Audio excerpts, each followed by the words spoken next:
Fala galera, começa agora a sua dose semanal de empreendedorismo, bate-papo inteligente, entrevistas e dicas para você se conectar com a realidade do mundo dos negócios e do empreendedorismo. Esse é o Pulso Empreendedor aqui na RC7 em podcast e claro, também no YouTube para você acompanhar com essas imagens lindas aqui do estúdio, tirando a gente assim, né? A linda imagem. A decoração bem bonita mesmo, realmente.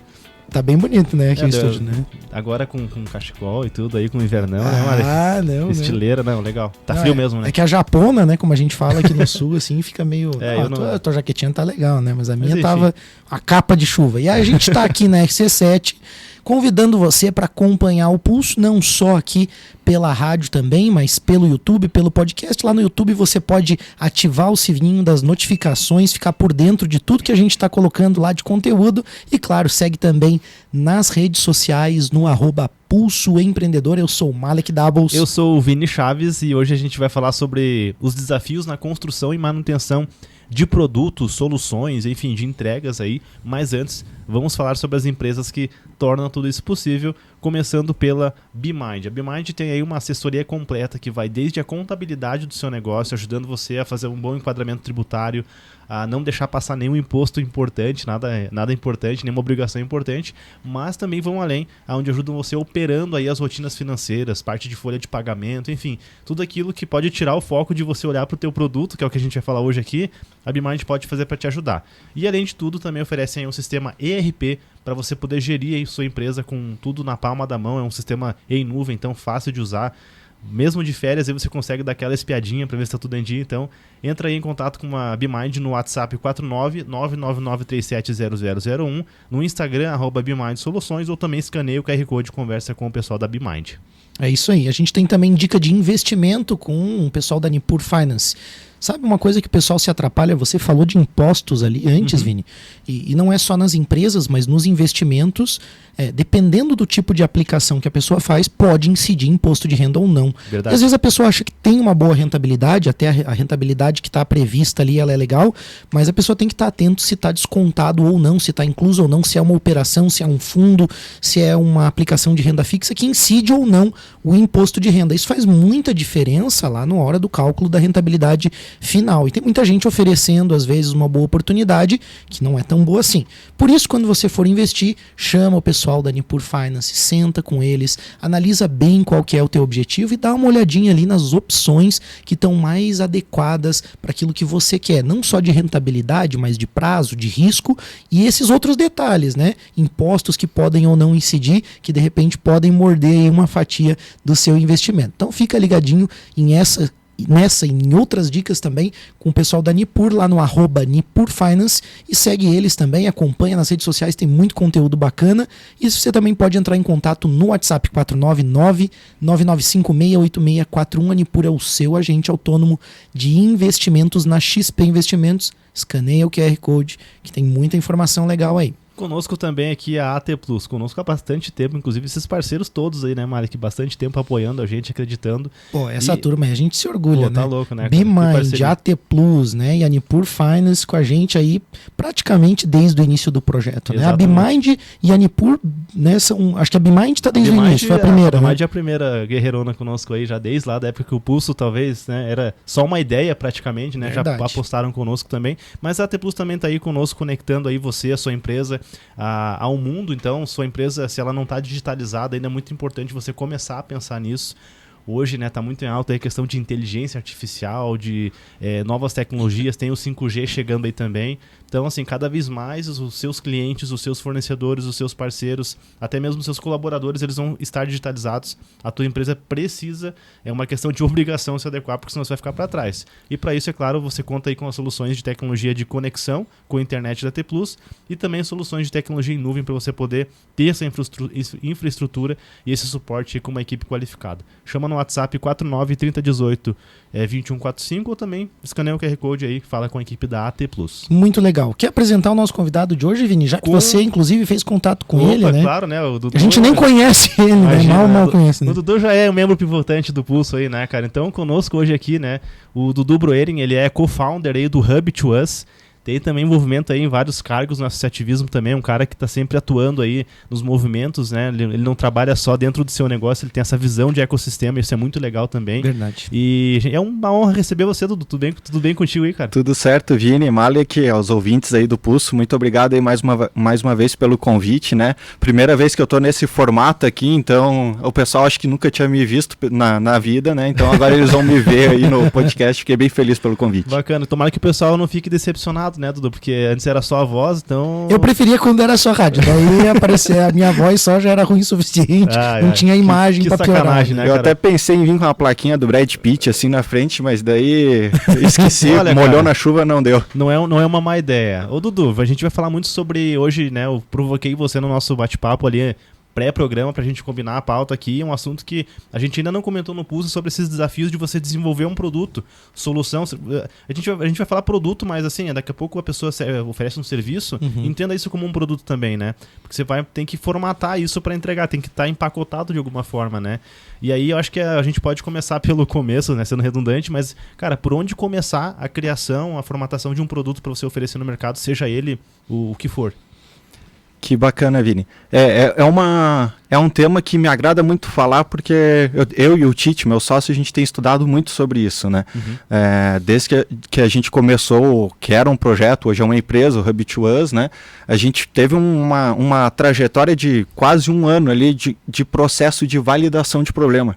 E esse é o que hoje eu consigo olhar para trás e ver, nisso nós acertamos. Tem tantas outras coisas, inclusive erros e acertos que eu posso falar mais para frente ali também, mas nesse ponto a gente acertou. A gente não sabia o que a gente ia construir de produto, então a gente estava aberto para qualquer coisa. Essa era a premissa nossa ali, de tentar realmente encontrar um negócio escalável ali, né, formar uma startup e tal, e que é uma empresa, né, também, e para isso a gente começou a identificar qual era o público que a gente queria atender e começamos a conversar com eles. Inclusive, você comentou ali dos meus cargos no associativismo, a gente acabou usando muito das conexões que a gente tinha no associativismo para chegar até essas pessoas do Brasil inteiro, que era uma coisa que a gente tinha definido, para fazer sentido, temos que conversar pelo menos com 2 pessoas de cada estado do Brasil. Legal. E aí, com uma estrutura, né, toda pensando em entender qual que é a dor que aquelas pessoas estavam passando ali naquele momento, né? O nosso público lá no início eram empreendedores. Então a gente mirou mais aberto ali, conversamos com pessoas do Brasil todo, identificamos uma dor latente e ainda não sabíamos como ia resolver. Ou seja, a gente descobriu o que incomodava eles e a partir disso a gente começou a criar algumas hipóteses de produto. E acho que esse é o segundo passo ali, que tendo essas informações de problema já, como que a gente consegue resolver, e pode ser que surja mais do que uma possibilidade, né? A gente não entra em mérito aqui de tecnologia, não tinha nem ideia como que seria esse produto, mas a gente começou a estruturar o que vai fazer sentido para ele.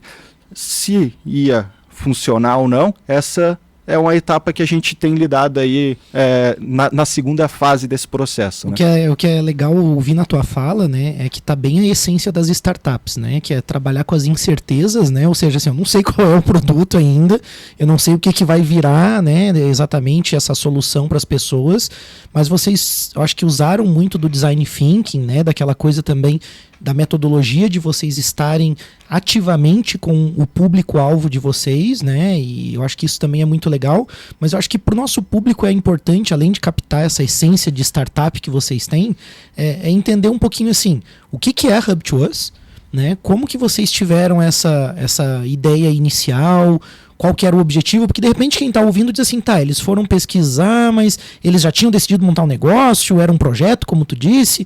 Conta um pouquinho desse início para a gente contextualizar e entender o porquê vocês fizeram essa ação e foram lá em busca de um problema, assim, para resolver, né? Entendi, bacana, Malek. Realmente a gente se uniu por um propósito, acho que começa lá na sociedade. Eu e o Tite, a gente tinha um propósito muito similar, a gente se conheceu no associativismo, então eu vou acabar falando aqui várias vezes o associativismo, porque a gente se capacitou muito lá também, né? E a gente, numa conversa, a gente descobriu ali que a gente tinha esse propósito de ajudar outros empreendedores. A gente não sabia como que ia fazer. Nós dois, naquele momento, estávamos saindo das empresas ali que a gente fazia parte, né? O Tite continua sócio da empresa, uma empresa de tecnologia. É até engraçado dizer, mas a gente era um pouco concorrente até. Duas empresas de tecnologia. Duas empresas de tecnologia, né? Em um produto especificamente ali, a gente, de certa forma, concorria e a gente sempre se deu super bem e isso que é o bacana do empreendedorismo. E aí a gente, eu saindo também da Platon ali, né, que daí foi quando a AT Plus ali adquiriu a Platon e tal, e os dois querendo começar um negócio para ajudar empreendedores e sem saber exatamente o que era. Por isso que a gente fez esse processo de validação de problema, porque a gente não sabia o que a gente ia fazer. Certo. A gente só tinha o nosso propósito de ajudar empreendedores. E aí a gente se move até hoje por base disso. Mudou o que a gente tinha de ideia bem lá no início. Bem no início a gente não tinha ideia, né? Mas um pouquinho depois, conforme a gente foi validando ali o problema e tal, mudou do estágio que a gente estava lá para agora, mudou muita coisa. Hoje o Hub2Us, só para vocês entenderem, depois a gente pode entrar nos detalhes um pouco antes disso também, hoje o Hub2Us ele está focado em aumentar a eficiência de hubs de inovação e empreendedorismo, automatizando o processo de acompanhamento das empresas e startups que esses hubs de empreendedorismo e inovação fazem, né? Esse acompanhamento com as empresas, para aí a gente ajudar que esses empreendedores que estão lá na ponta com esses hubs do Brasil inteiro possam se conectar mais facilmente com os hubs e com outros hubs do Brasil inteiro. Certo. Então, o que era a dor lá do início que a gente tinha enxergado?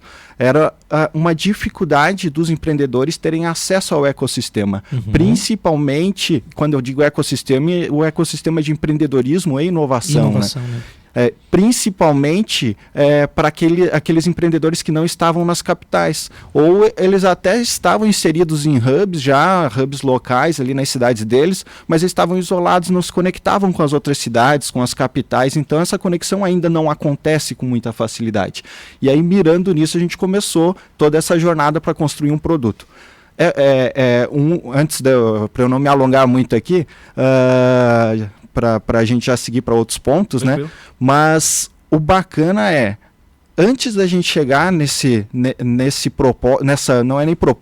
proposta de valor que a gente tem trabalhado hoje para hubs de inovação e empreendedorismo, a gente tentou outros produtos. Tá? Então tem esse teste que a gente vai fazendo para ver, que nem eu tinha falado lá no início, as hipóteses, e aí a gente vai vendo, será que isso aqui está fazendo sentido, será que não está? E aí quando chegou uma hipótese de hubs de inovação, o que a gente tem que fazer? Voltar na validação de problema para ver qual era o problema dos hubs.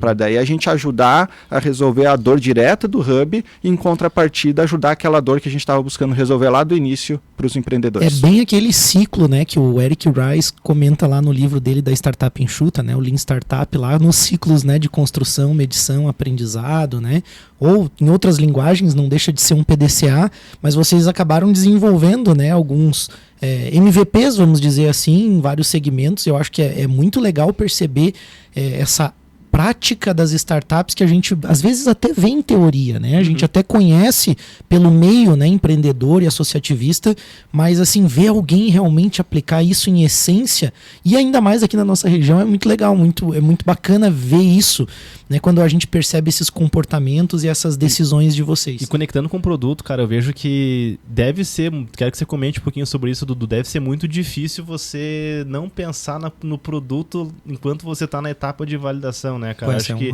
a gente acaba tendo esse vício, assim, né? A gente é ensinado desde pequeno a trazer solução, né? Você tem que trazer solução e tudo mais. E aí eu queria entender como é que você lidou, ou que você e o Tite lidaram com essa questão de, cara, vamos esquecer um pouquinho o produto aqui, vamos focar no que precisa, vamos seguir o regulamento da startup aqui, não vamos queimar a largada. Como que vocês lidaram com essa questão e também para escolher o público certo, né? Para priorizar nessa questão de validação? Sim, é uma questão de testar, errar, né, e descobrir aonde que errou e acertar. Tanto eu quanto o Tite, a gente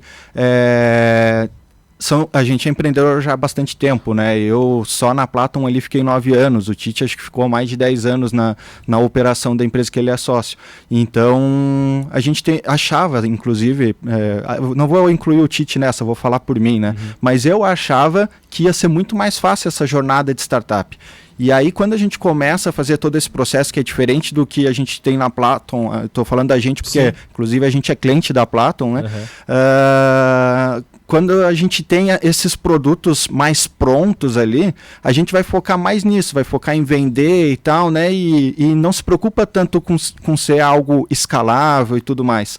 Na startup, a gente tem essa preocupação junto. Então, a gente precisa entender muito bem qual que é a dor lá para a gente construir uma coisa que não existe ainda, para daí a gente ter essa pegada de inovação, né? De startup.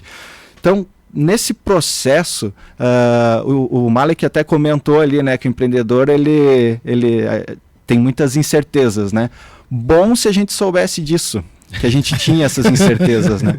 Porque a gente acha que a gente tem certeza em muita coisa. Sim. E esse é o momento que a gente faz isso, Vini, que tu falou, de a gente construir um produto achando que aquilo que vai ser um sucesso. E aí não é. E a gente fez isso no Habituals, inclusive, já, tá? A gente fez o nosso primeiro MVP ali, focado em empreendedores, com o objetivo de trazer só empreendedores. E aí a gente teve dificuldade de trazer esses empreendedores ali. Aí a gente começou a olhar outras possibilidades. Já quando a gente foi construir essa solução ali para os hubs, a gente primeiro construiu um protótipo antes de fazer o produto. Então a gente errou lá no começo e na segunda vez que a gente foi de novo para o mercado, a gente agora não vamos errar de novo, vamos acertar. Daí nós definimos uma meta minha e do Tite ali que era só vamos desenvolver a hora que vender para pelo menos um cliente. Era um ticket até razoavelmente legal ali, né? Então dava para a gente fazer isso e aí a gente conseguiu vender em protótipo, ou seja, a gente vendeu antes de ter o produto pronto. Tudo com cliente alinhado, muito ético e tal, o cliente sabendo disso, e aí a gente programou essa entrega ali para 3 meses depois desse momento ali, que daí foi o tempo que a gente foi realmente desenvolver. O bacana, Dudu, é que essa prática, a gente já vai para um break agora rapidinho, mas antes de a gente ir pro break, eu já fiz esse tipo de teste até no marketing, cara. Tipo, a gente acaba fazendo muitas coisas, investe uma energia, dinheiro, tempo e uma série de outras coisas em coisas que você não tem certeza se vai dar certo ou não. Então, até no marketing, acho que na época a gente estava junto na Platon ainda, uma vez eu fiz um material de marketing sem ter um material feito, entendeu? Porque eu não sabia se as pessoas iriam baixar aquele conteúdo. E aí as pessoas começaram a baixar, beleza, a gente foi lá e entregou. Então, assim, dá pra usar esse exemplo de você validar as coisas também em microprocessos, em coisas menores do dia a dia, não somente numa questão de produto, né, que é o foco da nossa conversa aqui. Então, acho que validar as coisas e tentar o máximo possível entender se aquilo vai dar certo ou não sem investir esforço, dinheiro e outras coisas, acho que é uma boa sacada aí para qualquer negócio. Eu acho que esse é um ponto interessante. A gente pode abordar justamente isso no início do nosso segundo bloco. A gente vai fazer um rápido break e já volta com o Pulso.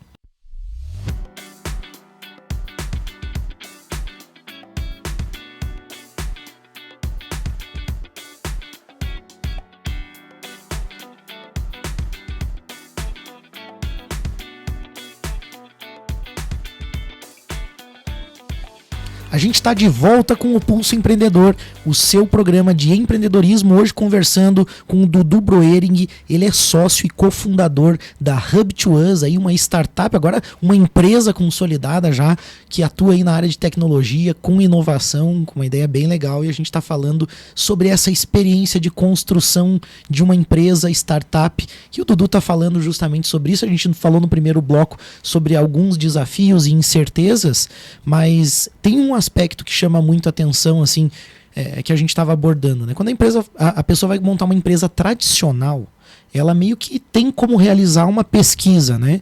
Consultar o valor de mercado daquele produto, ver os concorrentes, analisar como que o público se comporta. No caso de vocês, Dudu, vocês não tinham nenhuma dessas informações, né? O que você fala, incerteza mesmo, né? Vocês tiveram que ir atrás e até descobrir exatamente o que era, o que seria o produto de vocês. Durante essa jornada, assim, o que você notou que é válido, que é interessante dessa caminhada, desse processo? Porque eu ficaria muito ansioso. né? Eu conheço o meu perfil, né? Eu quero as coisas, como o Vini falou, a gente é modelado para entregar um produto pronto, meio dentro da caixinha, né? Então a empresa tradicional, às vezes, está mais relacionada com um empreendedor que tem esse perfil, né? E vocês têm um perfil muito arrojado e mente muito aberta. Mas o que foi a grande vantagem de vocês trabalharem nesse formato, justamente de design thinking, né? De MVP, de prototipagem, de não vir com um produto pronto e primeiro realmente trabalhar com as pessoas e ter todo esse processo de desenvolvimento? Acho que isso vai muito do momento ou da maturidade que a gente estava quando a gente começou esse negócio, sabe? Acho que nem tem tanto a ver, Malek, com ser startup ou empresa, e sim com maturidade de negócio. Certo. E de pessoas, de empreendedores. E não significa que eu sei tudo, bem pelo contrário. A minha maturidade é nesse nível, de saber que eu não sei tudo, de saber que eu tenho que aprender muito para eu conseguir construir alguma coisa que faça sentido. Tá? A partir do momento que tanto eu quanto o Tite a gente deu essa abertura pra gente, ficou mais fácil esse processo. O Vinícius, vou entregar aqui, né, pro pessoal do Pulso, mas no início o Vini me perguntou ali, né, como que me apresentava, deu o mais sucinto possível. Tem um porquê disso, né? Hoje o Vini me apresentou como sócio e cofundador do HubToUs e não me falou qual que é o cargo, porque eu tô aberto para qualquer cargo que o HubToUs precise ter. Eu estou testando também isso. Hoje, eu e o Tite, a gente está em ações, a gente organiza as nossas ações ali por camadas, digamos assim, por pastas ali, e a gente vai distribuindo. Eu hoje estou mais à frente do produto. O Tite está mais à frente do comercial e de marketing. Significa que a gente vai até o fim dos nossos momentos dentro desse negócio assim? De forma alguma. Então a gente está aprendendo isso também. Significa que vai ser só eu e o Tite como sócio desse negócio? De forma alguma. A gente também está descobrindo se a gente precisa complementar essas habilidades ali para que seja mais rápido esse processo. Então, voltando à tua pergunta, Malek, acho que o ponto é esse. É dar essa abertura para o próprio empreendedor errar, acertar, sabendo que ele não sabe tudo e tudo que ele fez em 9 anos de empresa antes, agora é totalmente diferente porque é outro negócio. Bacana. E, trazendo essa tua lógica para uma empresa tradicional, né, até fazendo uma analogia para de repente o ouvinte compreender um pouco essa sacada que você trouxe, seria mais ou menos como monte um estabelecimento tradicional de alimentação sobre outra lógica. Não comece dizendo eu vou vender pastel assim, assim. Primeiro vá lá, converse com as pessoas, entenda, tenha humildade e também vá lá se capacitar e adquirir conhecimento para aquilo. Então, concordo contigo, né? Realmente é um posicionamento, né? Uma maturidade que vocês tiveram, mas ainda assim, para mim, fica caracterizado uma jornada muito diferente. É uma jornada, eu queria, assim, se você puder comentar um pouco desse ganho de estar em contato com as pessoas. Dessa jornada, assim, porque eu acho que essa é uma diferença grande do empreendedor que daqui a pouco vem com a ideia pronta. Ele não ouve as pessoas, né? Ele tá ali e diz, não, vou montar, seja tradicional ou startup, às vezes o cara lá tá com aquela ideia fixa e ele diz, não, é essa a solução, isso aqui é uma boa ideia e ele acredita naquilo e ele vai lá e talvez tenha que bater com a cabeça no muro algumas vezes para perceber, né, o que precisa ajustar. E sempre precisa ajustar, você falou uma verdade. Sempre tem uma incerteza, sempre tem algo a ser melhorado, né? Mas fala um pouquinho dessa visão aí. Eu vou dar um exemplo que a gente percebeu já como um resultado de ter acertado na segunda tentativa ali, né, nesse processo para os hubs. Hoje a gente conversa com qualquer hub do Brasil para vender. O hub lá na outra ponta, ele sabe que a gente quer vender um produto para eles e a gente conversa com todos eles em uma reunião de 1 hora, ou seja, eles tiram 1 hora do tempo deles para conversar com a gente, sabendo que a gente quer vender alguma coisa para eles. Por que isso? Porque eles têm a dor. Porque a gente sabe que esses hubs têm essa dor, a gente tem certeza disso porque a gente validou. Então muda completamente o processo de vendas. A gente não tem hoje um problema nosso ali no HubToUs para fazer agendamento de reuniões para vendas. A gente tem um problema em converter. A gente ainda está descobrindo isso, porque esse é o processo que nós estamos agora. A gente tem que fazer o nosso produto, a nossa solução, gerar realmente valor lá na ponta para aquele hub. Então, se não está vendendo, é porque ainda falta alguma coisa nisso. E aí a gente sabe disso, não sabe ainda exatamente como que nós vamos resolver, mas a gente está descobrindo, testando com os 2 clientes que a gente já tem rodando. Então a gente joga uma feature nova, testa, fez sentido, não fez, vamos voltar, a gente reverte também isso se for necessário, né? E aí vai aprendendo com esse processo. O legal é que isso faz com que você tenha a atenção, né, do teu cliente, porque você chega falando assim, cara, ó, eu tenho aqui, eu tô preocupado com isso que você está enfrentando aí, com essas dificuldades, e aí mesmo que talvez talvez não feche com vocês agora, ou às vezes a ferramenta não tem alguma feature, né, alguma funcionalidade que ele gostaria, ele vai continuar dando atenção para vocês, porque vocês já falaram que ele queria ouvir. Cara, a gente está interessado em resolver o teu problema. Mas, Dudu, você já falou agora, até numa conversa que a gente teve, você comentou que hoje a etapa do Hub2Us, ela está na questão de validação da solução, de validação do produto, tanto que vocês agora acertaram aí o mercado e tudo mais, mas eu queria entender agora nesse processo de desenvolvimento de produto, como lidar, cara, porque você comentou, acho que são 2, 3 clientes que estão nesse momento, né, e vão vir muito mais, com certeza, mas assim, os caras sabem que vocês, tipo, estão num processo de formatação da solução. Como lidar com, tipo assim, e se preciso do relatório tal, eu preciso de um botão assim, eu preciso de tal coisa. Eu acho que isso vale também lá pro teu setor, né, Mário? Que, tá num projeto, nossa, eu acho que aí o cliente começa a personalizar muito a solução, e aí você falou escalabilidade nos conceitos de startup, né, de ser escalável, de ser repetível e tudo mais. Como lidar com isso, cara? Com essa questão do cliente em cima ali pedindo coisa e às vezes não é bem assim para implantar. Cara, isso é um desafio constante, assim, né? E sempre a gente se cobra, será que eu fiz certo ali? Será que nesse recurso que o cliente pediu eu reagi bacana? Será que é uma prioridade para ele? Como que é? Então a gente tenta ter essa conversa com o cliente para a gente diminuir esse risco, de entender qual que é a prioridade daquilo. A gente tem um combinado com os clientes desde o início, que a gente tem um ciclo de atualização de 3 meses do nosso produto hoje, da nossa solução ali. Então a gente tem as versões macro, que são a cada 3 meses, e daí, claro, correções, pequenas correções, bugs, essas coisas assim, né? Até para o pessoal entender, acabou virando um software, né? A nossa solução, mas não necessariamente precisava ser. Então tem, às vezes, algum bug ali e tal, e isso tudo a gente vai corrigindo de imediato, porque a gente sabe que vai impactar lá no funcionamento do processo desse cliente. Mas tudo que ele pede de novo, a gente tenta entender o que está travando lá para ele, por que ele precisa disso, entender realmente aqueles porquês por trás dessa solicitação, e aí a gente define a priorização em cima disso. Ou ela entra numa versão macro de 3 meses, ou ela já é corrigida de imediato porque está atrapalhando o cliente em algum processo. Então, acho que tudo se resume em ter um combinado, ter claro, ser ético mesmo ao ponto de, cara, a gente não vai conseguir fazer tudo o que tu vai pedir. Nosso software ele é SaaS, então é um software como serviço, ele não é personalizado, os clientes nossos sabem disso, né? E para quem a gente está negociando também sabe disso. Mas eles sabem dos benefícios disso também, que a gente deixa muito claro na outra ponta. Então a gente traz a transparência, mas a gente também mostra qual que é o ponto positivo disso.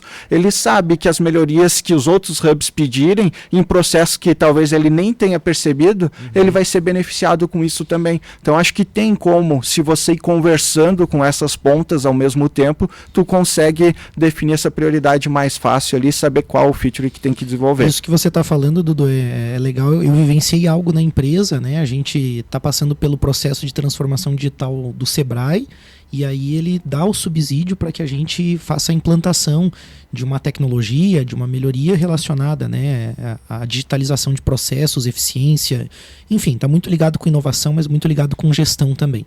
E para a gente é um software, né, que está relacionado com gestão de obras, né, gestão de uma empresa de construção civil. E a gente percebe isso, né? As outras construtoras, né, solicitam melhorias e eles acabam atualizando o SaaS ali, né, o software com essas questões. Então, dá para perceber um pouquinho isso que você falou numa vivência, né? Mas tem uma coisa também que eu acho que o Vini tocou ali de alguma forma que torna extremamente desafiador, que é não só você saber como priorizar as funcionalidades, o que cada cliente falou, o que realmente é importante, o que não é, mas também aquela visão de construir vamos dizer assim, trocar o pneu com o carro andando, né? Vocês têm que fazer a coisa acontecer com tudo isso girando. Como que é esse trabalho também entre vocês? Você comentou dos ciclos ali, né? Que eu acho que isso também cadencia um pouco melhor. Mas como que é esse processo também? Como que vocês trabalham nesse sentido? É um desafio constante, né? Que nem eu tinha antecipado, comentado ali por cima, a gente está disponível, aberto para colocar um recurso para testar uma hipótese, né, que a gente tenha pensado. E quando eu digo isso, não é um desenvolvimento grande, tá? Eu vou dar um exemplo aqui bem prático. Numa reunião com um cliente, né, com um usuário lá dentro desse hub lá, que é cliente nosso, eu percebi que ele estava indo na página dele dentro da plataforma lá, ele estava indo para um lugar muito longe. Tipo, ele tinha que dar uns 3, 4 cliques para chegar até a página. Não foi para aquilo lá que nós pensamos onde ele ia. O lugar que a gente pensava que o cliente ia era outro.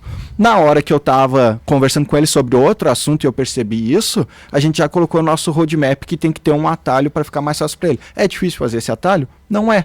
Pode confundir o cliente de alguma forma. Eu e o Tite, inclusive, conversamos sobre esse recurso em específico.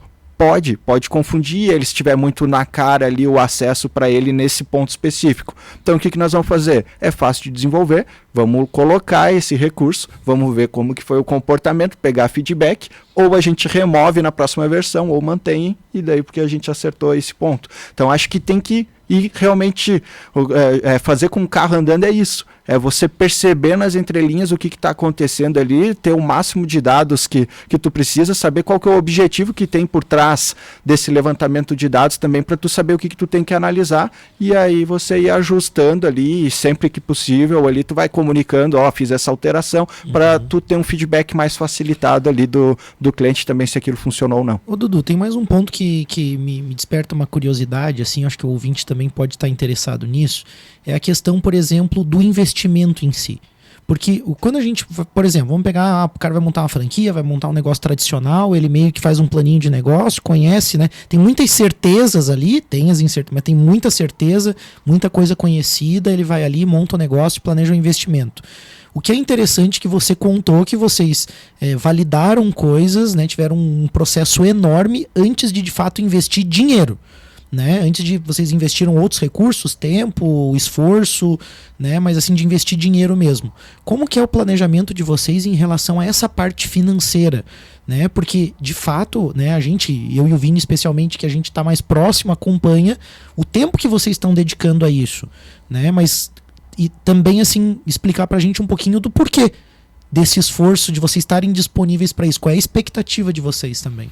Entendi, é bacana essa tua pergunta, Malek, porque eu vou ter que voltar na questão de propósito mesmo ali que eu tinha comentado antes. Então, tanto eu quanto o Tite, a gente tinha essa clareza do que a gente queria fazer de diferente, o que era as nossas expectativas na próxima empresa que a gente fosse empreender ali, né?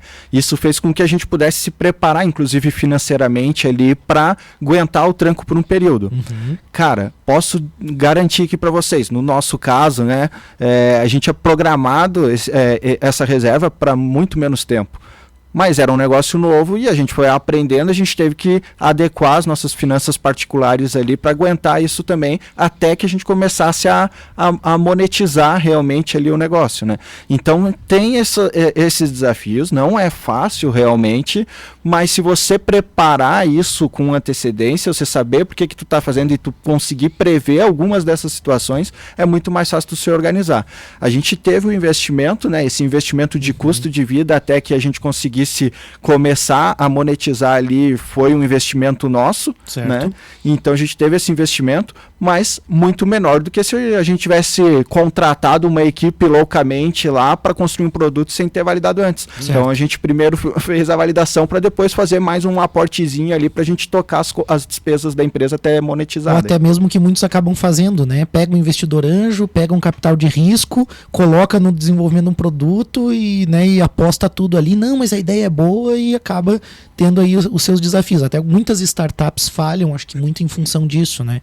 E eu acho que você falou uma palavra, né, que eu acho que carrega muito, a gente cita o Tite aqui, você e o Tite têm essa maturidade empresarial, assim, né? Já passaram por outras experiências que habilitam vocês a estar nessa jornada. Mas qual que é a expectativa de futuro? Por que montar uma startup? Você é um cara que tinha uma empresa de tecnologia, o Tite também. De repente o ouvinte está dizendo, por que esses caras fizeram isso? No que vocês estão acreditando? Cara, isso é muito bacana porque é uma reflexão bem profunda, assim, que acho que cada um deveria tirar um tempo para fazer isso. Eu, para todas as decisões, grandes decisões que eu faço na minha vida, né, eu já destino a última semana do ano para eu refletir sobre como que foi aquele ano. O Vini sabe, porque eu já falei outras vezes isso na época que estava trabalhando, que era sócio do Vini ali na Platon também. Então, eu sempre fiz isso. Todas as grandes decisões que eu faço, eu analiso com base naquilo que eu quero para o meu futuro, né, para o futuro meu e da minha família ali, o que eu quero ali para frente, para ver se eu tô dentro daquilo lá ou não. Às vezes dá errado, às vezes o cara escapa, fica um ano lá e vê, não foi como eu imaginava, mas eu acho que eu tenho que seguir mais um ano, então tem um pouco do meu feeling ali nisso. Mas ontem a gente participou de um evento lá em Florianópolis da ACE, né, que é uma aceleradora. A maior do país, eu acho, né? Isso, eles estão mudando um pouco o negócio deles ali, mas eles têm uma linha que ainda é muito similar à aceleração, eles tem a parte de ventures ali e tal, e agora eles estão organizando os eventos deles lá, Ace on the Road, e a gente teve a oportunidade, que a gente já estava por lá, de participar desse evento. E um dos partners lá, né, que é sócio ali da Ace, ele estava lá palestrando, ele contou um caso muito parecido sobre isso. Eu achei muito bacana o termo que ele usou, que cada empreendedor, ele tem que estar calibrado à régua do que ele espera daquela empresa que ele está entrando. Por que isso? Porque a minha régua é uma, a do Tite pode ser outra, a de outro sócio pode ser outra, e isso é o que vai gerar o fracasso do negócio, essa divergência. Então, significa que um está errado ou o outro está certo? Não significa isso. São réguas diferentes. Então, o que é importante para mim é estar alinhado na sociedade a esse ponto que nós queremos construir essa empresa para chegar nesse ponto aqui e a gente fazer isso daqui com a empresa. Se tiver isso claro, aí tudo vai justificar. Quem realmente busca investimento, anjo, essas coisas assim, e quer acelerar mais rápido aquele negócio, porque a régua está lá em cima. Então a régua minha e do Tite não está nesse ponto, ela está um pouco mais para baixo, e está tudo bem isso. Então é bacana, acho que ter esse entendimento que facilita muito esse processo aí de empreender e decidir como seguir na empresa. Deixa eu fazer mais uma pergunta pro Dudu aqui. Fique à vontade para responder ou não. Se você quiser ser evasivo, não tem problema. O pessoal já vai sacar. Dudu, quando o pessoal vai montar startup, a gente tem um pouco aquela visão, aquela mentalidade, né? Pode estar equivocada, né? Mas assim, escalabilidade. Um produto escalável, repetível. Então, de alguma forma, existe uma expectativa de ter algo muito rentável, de ter um bom retorno desse investimento. Mas as pessoas também têm associado muito com a questão de liberdade, de tempo. Você conta pra gente o que você tá mirando, se for, né, da tua vontade, algo mais pessoal assim, mas o que você tá mirando enquanto empreendedor nesse sentido? Porque da parte do propósito, do valor, eu acho que ficou muito claro pro ouvinte o quanto são empreendedores de valor, né? O Tite e o Dudu, que eles não estão, né, naquela visão muitas vezes que o pessoal tá lá do rat race, né? Não é nada disso, é o contrário disso. Mas o que você visualiza? Porque tem alguma coisa aí também que te motiva, além do propósito, naquilo que, vamos dizer assim, é mais natural do empreendedor, assim, mais comum aí no meio empreendedor, né? Malek, uma vez eu me perguntei, eu não sei se vocês já perceberam, né? Vou jogar uma analogia aqui. Não sei se vocês já perceberam que sempre quando tem algum contrato de emprego, alguma coisa em algum filme, os caras nunca falam o valor. Eles pegam, escrevem num papelzinho e passam pro cara ver. Sim. E um dia eu fiz essa pergunta para mim. Por que eles fazem isso? Cara, por que ele não fala, é 20 mil, é 30 mil? E o que eu enxergo hoje é que eles não passam esse número porque as pessoas são diferentes com relação a essa régua e todas estão legais. Então, o valor, a rentabilidade de uma startup para mim é uma, para você pode ser outra. Entendi. Então, ser rentável, ser exponencial, não significa que é o mesmo número que nós queremos chegar como empresa. Entendi. Entendeu? Legal, cara, legal. Gostei da resposta. E tem aquela questão também do livro Eu tô lendo um livro, mas ele é em inglês o título, que é The 4-Hour Work Week. Trabalhe 4 horas por semana. Um livro bem conhecidinho aí. Ah, é que você tá lendo em inglês o livro. Porque eu tô tentando aprender a falar inglês, né? Mas enfim. E lá fala sobre o novo rico, né? Que é justamente isso que o Dudu falou. Porque, tipo assim, cara, você pode ter uma pessoa que ela ganha, por exemplo, sei lá, R$500 por hora. E você tem uma outra pessoa que ela ganha R$100 por hora. Só que se a pessoa ganha R$500 por hora, ela precisa trabalhar 13 horas por dia. Ela tá numa cidade onde às vezes o custo de vida é maior. E na real ela ganha menos, porque essa outra que ganha 100 por hora, ela tá próxima dos filhos, ela consegue ter liberdade de tempo, ela consegue estar numa cidade mais barata. Então, assim, é muito relativo. Tudo é muito relativo. E eu acho que o que o Dudu fala em relação a estar bem com a sua calibragem, gostei do termo, Dudu. Isso não é meu esse termo, é do Pedro Carneiro da Ace. Importante destacar. Mas agora... Você absorveu. Certamente, se o Pedro estiver assistindo, ele vai nos permitir utilizar aqui também. Então, acho que essa que é a grande sacada, né, da jornada aí. E, enfim, a gente tem que falar mais sobre produto também, né, sobre esse processo, sobre essas etapas, mas acho que foi um baita programa também. E fica aí também um minutinho final para você se despedir, falar mais alguma coisa importante que você acha legal, Dudu. Eu não vou falar o valor, tá, Malek? Mas você não esperava o valor. Não. Eu esperava que você dissesse assim, tipo, não, é que eu quero pegar a Mariane e a gente quer pegar a Greta e fazer tal coisa. Bacana. Eu esperava uma coisa diferente, assim, sei lá, eu sei, né, de alguns projetos pessoais teus e fiquei pensando, será que daqui a pouco ele tá pensando em mudar geograficamente, Dudu, ou ele quer alguma... Uma coisa é certeza, ele vai terminar o sitião lá, vai fazer um baita de um churrascão pra gente e vai convidar nós tudo pra lá. Assim, eu não ia falar, mas é um sítiozão lá, é legal pra caramba.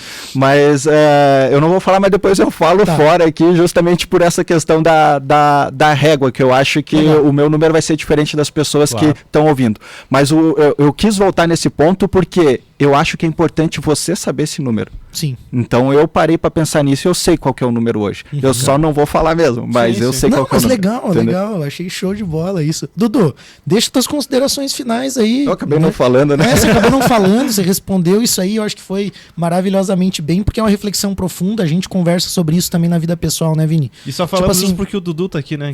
O Dudu é um cara que a gente, assim, não faria talvez essa pergunta com um convidado que a gente não tem alguma intimidade, porque o Dudu também ficou à vontade para não responder, né? Eu respondi, eu achei a pergunta ótima.